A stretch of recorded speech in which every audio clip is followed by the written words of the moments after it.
Bismillahirrahmanirrahim. It's class 8, subject English, lecture number 3, unit number 2, the strange voyage of the Sindbad. Okay.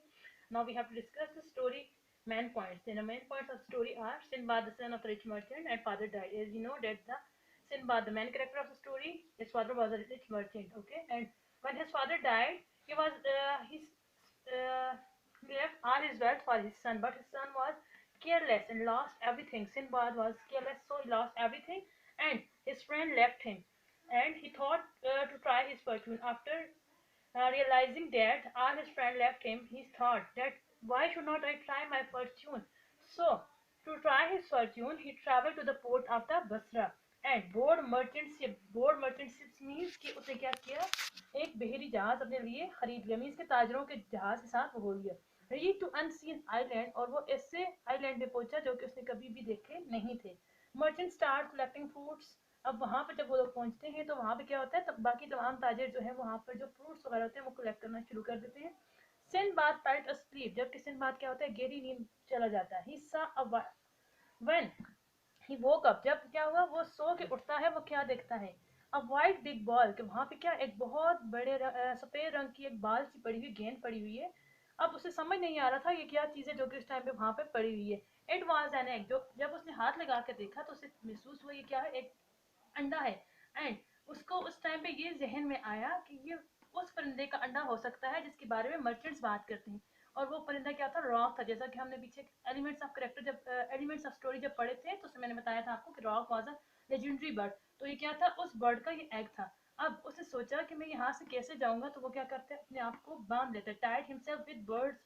अब वो क्या करता है, अपने आप को वहां पे बांध देता है बर्ड के साथ. तो बर्ड क्या होता है, जब नेस्ट के पास आता है तो वो सिंदबाद जो है उसके साथ जब टाइट होता है तो वो कहाँ पहुंच जाता है, रीच टू द डायमंड्स, वो हीरो के पास पहुंच जाते हैं. क्योंकि ये जो परिंदा होता है ये अक्सर जाता है और इसको यूज करते हैं मर्चेंट्स इस काम के लिए, कि वो क्या करते हैं, जब भी उनको हीरे वगैरह चाहिए होते हैं तो वो इस परिंदे के आगे गोश्त वगैरह डाल देते हैं, और वो गोश्त उठाने के लिए उस जगह पर जाता है. जब तो उसके उस गोश्त के साथ में डिफरेंट हीरे जवाहरात वगैरह आ जाते हैं तो वो मर्चेंट उस तरीके से उठा लेते हैं.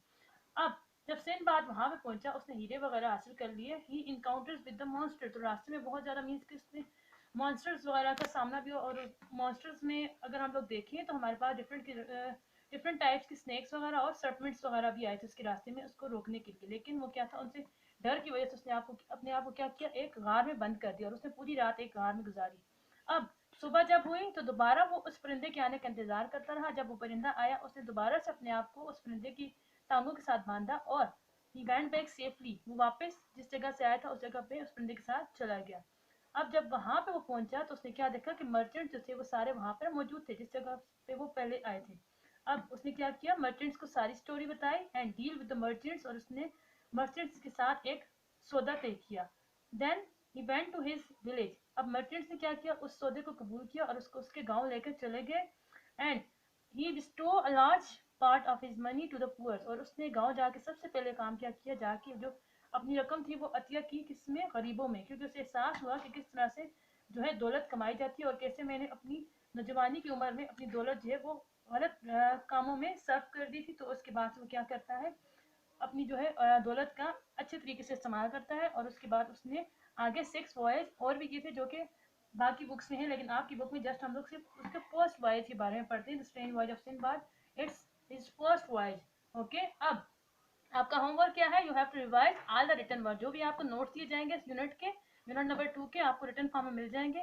आपने नीट कॉपीज पर लिखना भी है और इसके अलावा ये तमाम जो रिटन वर्क होगा आपने उसको रिवाइज भी करना है. ओके जी, अल्लाह हाफिज़ क्लास.